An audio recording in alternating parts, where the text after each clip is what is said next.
À la une, ce 13 mai, la vente du jus d'ananas dans les rues d'Abidjan. Avantages et inconvénients, ce sera dans le cadre du dossier du dimanche. Fin du calvaire pour les fumeuses de poissons d'Atekoubé. Elles bénéficient désormais d'une plateforme technologique de fumage. Et puis au Gabon, une marche contre les crimes rituels. Des milliers de Gabonais dénoncent ce phénomène récurrent. Madame, Monsieur, bonjour et bienvenue dans ce journal. Du jus d'ananas au petit déjeuner ou au cours de la journée, c'est bon pour la santé. Seulement, tout dépend du mode de conservation. Dans les rues d'Abidjan, on en voit conservés et exposés à l'air libre. De quoi s'inquiéter, et le dossier du dimanche s'est intéressé à ce sujet. On en parle avec Sandrine Opra et Franck Quadio. La vente du jus d'ananas. Une activité qui a pignon sur rue à Abidjan. À tous les carrefours, on les voit, ces vendeurs, avec leurs ananas disposés dans des charrettes. En un temps record, la peau de l'ananas est enlevée et son jus recueilli dans une bouteille en plastique.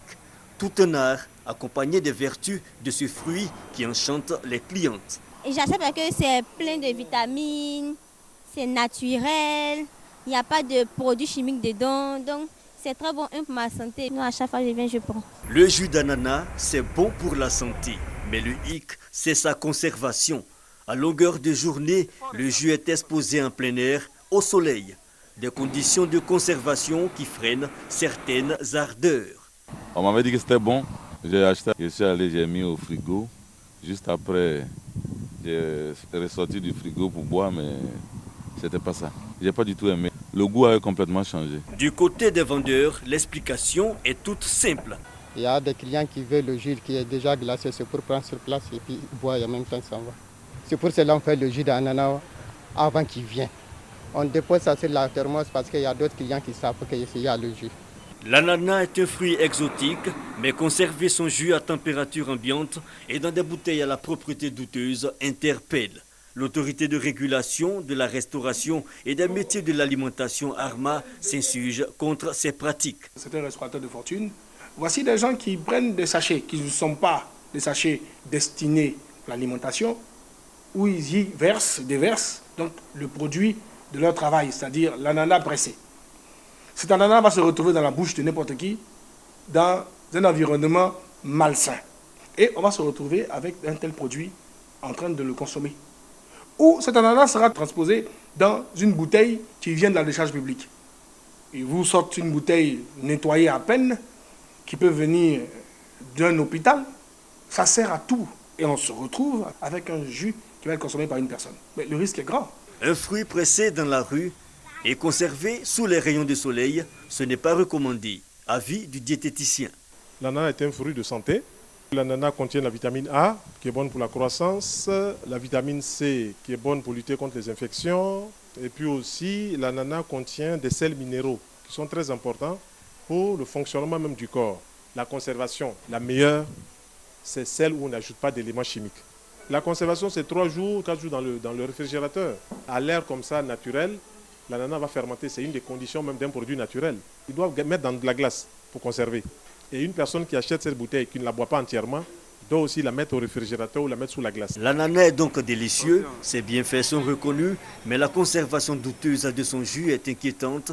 Toute chose qui pose aujourd'hui le problème de l'alimentation de rue et de l'hygiène alimentaire dans les villes et villages de Côte d'Ivoire. Voilà, le jus d'ananas vendu à tous les coins de rue ici à Abidjan. Avantages et inconvénients, c'était le dossier du dimanche, dossier proposé par Sandrine Opra et Franck Quadio. La fièvre typhoïde, une des conséquences du manque d'hygiène. La maladie des mains sales, comme on l'appelle, tue chaque année 200 000 personnes au moins dans le monde et l'Afrique subsaharienne reste l'une des zones les plus touchées. Une ONG canadienne a décidé d'aller en guerre contre ce mal pernicieux. Laetitia Manglé. Vendredi, jour de consultation générale à la PMI d'Atekoubé. Plusieurs malades attendent leur tour chez le médecin. Parmi eux, Kone Bintou, visiblement affaiblie. Élève en classe de terminale, elle ne peut se rendre au cours parce que mal en point. Je suis fatiguée, j'ai un mot de tête, la tête me fait très mal. Des fois, mon ventre aussi me fait mal. Le médecin m'a examiné.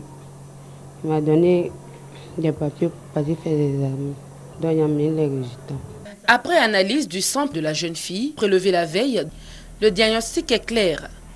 Kone Bintou souffre de la fièvre typhoïde. Appelée aussi maladie de l'insalubrité, la fièvre typhoïde est la cause de plus de 200 000 cas de décès dans le monde chaque année. Le vaccin pour lutter efficacement contre le mal n'est toujours pas accessible aux citoyens moyens. C'est pour aider les populations les plus vulnérables que l'ONG United Eats a lancé à Tekoubé ce 10 mai la campagne gratuite de vaccination contre la fièvre typhoïde. À Tekoubé, il y a un peu de tout. Il y a aussi des gens qui sont dans une certaine précarité. Nous voulons apporter notre contribution. Nous intervenons dans 3 domaines, environnemental, éducationnel et puis médical. Et c'est justement le volet médical que nous avons choisi en faisant une vaccination pour 100 personnes sur la fièvre typhoïde. L'ONG United Eats, en français Action Concertée, est une ONG humanitaire canadienne. Créée depuis 2011, elle intervient dans les secteurs de l'éducation, de la protection de l'environnement et de l'amélioration des conditions de santé des populations. Bilan positif, 3 années après l'instauration du carnet électronique de vaccination, une solution pour l'INHP, Institut national d'hygiène publique, de réduire le taux d'abandon et faire la veille épidémiologique. Le rapport à mi-parcours a été présenté en fin de semaine dernière. 1000 francs CFA pour bénéficier sur 1 an du rappel de vos vaccins par SMS. C'est le principe du carnet électronique de vaccination instauré par l'INHP, l'Institut national d'hygiène publique. Une solution informatique de collecte et de gestion de données dont l'objectif est de maximiser la couverture vaccinale en Côte d'Ivoire. Il s'agit tout simplement de dématérialiser le carnet physique et de le rendre tout simplement informatique, électronique, et qui permet, quand vous avez par exemple un vaccin à faire, de vous rappeler les dates de vaccin, qui permet de sauvegarder en ligne les informations de vaccin, qui permet également de faire de la veille épidémiologique, c'est-à-dire envoyer des messages de communication, par exemple, par rapport au comportement. Par exemple, maman, faire dormir le bébé sur une moustiquaire, par exemple, imprégnée, pour ne pas que le bébé, par exemple, tombe malade. 3 ans que le carnet électronique de vaccination existe, les premiers souscripteurs en sont satisfaits. Le carnet électronique présente un avantage certain parce que très souvent on oublie. Les mamans oublient les dates de rendez-vous ou alors il faut toujours aller prendre le carnet, vérifier. Or, quand vous avez la possibilité d'avoir un portable, on vous envoie un SMS pour vous rappeler. Je pense que c'est vraiment intéressant. J'ai fait le mien, j'ai fait pour mon fils aussi. Cependant, nombre d'Ivoiriens ignorent encore l'existence de ce document électronique. Une campagne de sensibilisation est prévue pour amener chaque Ivoirien à y souscrire. Les vendeuses de poissons fumés d'Abobo-Doumé, c'est dans la commune d'Atekoubé, sont désormais à l'abri des maladies du poumon et autres dangers liés à leurs conditions de travail. Elles bénéficient désormais d'une plateforme technologique de fumage, une machine censée faciliter leurs tâches et améliorer surtout la qualité de leurs produits. On en parle avec Grace Kando et Thomas Nguessombi. Fini désormais le système artisanal de fumage de poissons pour les femmes vendeuses de poissons fumés d'Abobo-Doumé. Une plateforme technologique de fumage d'Ifour Fao Charogne vient d'être installée, ce qui va permettre l'amenuisement des difficultés du travail des femmes et l'amélioration de la qualité de leurs produits. L'ancien temps nous fatiguait parce qu'on était toujours malades. Mais aujourd'hui, nous sommes contents parce que nos conditions de vie, à partir d'aujourd'hui, doivent changer. Ce sont des fours qui fument de grandes quantités de poissons en un temps record. Aujourd'hui, nous pensons que cette technique de fumage qu'on nous apporte est la bienvenue pour nous. Cette plateforme, les femmes la doivent à l'initiative du ministère des Ressources animales et halieutiques et de la FAO. La valorisation et la commercialisation des produits halieutiques doivent constituer des supports pour la création de richesses durables pour les acteurs et de devises pour le pays.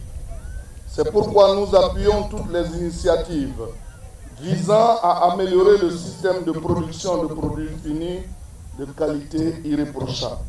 Toujours selon le ministre Kobena Kwasi Adjoumani, dans le cadre de la coopération bilatérale entre la Côte d'Ivoire et le Royaume du Maroc, le Royaume chérifien décide d'investir à Bobo Doumé environ 5 milliards de francs CFA. Un projet d'investissement qui permettra de doter la plateforme d'un débarcadère moderne, d'un entrepôt frigorifique de stockage de poissons pour permettre aux acteurs de bien mener leurs activités.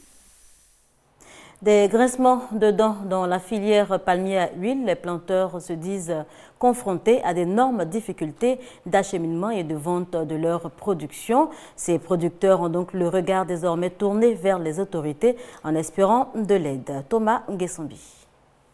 Les planteurs de palmiers à huile sont confrontés à d'énormes difficultés pour livrer leur production. Que de longues files de camions sur des jours devant les portails des industries et autres unités de transformation.